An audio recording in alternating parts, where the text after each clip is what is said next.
Well, hey there everyone. Let me show you quick and easy and how you can fix your GTA 5 crashing or the Dinput8 dll error on BattleEye, the game being blocked.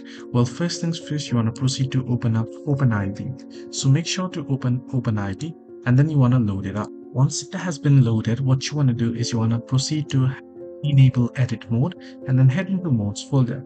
Head into update.rpf, common data folder, and here you'll find this particular XML file that is responsible for your game crashing. That is this DLC list.xml. But yet, don't delete this. Now what you'll have to do is you'll have to replace it. Now if you have a backup of the DLC list.xml file from the previous versions, then it'll be easier. However, I'll leave the link in the comments or the description as well in order for you to get this particular original list. So you can see GTA 5 original DLC list. I'll leave this folder in links. So what you want to do is you want to proceed to select this previous version of DLC list and you want to drag it. Now remember, this will make your game work. This will also make your mode work. However, your previous page that you added in the game will be gone. So you'll have to re-add it.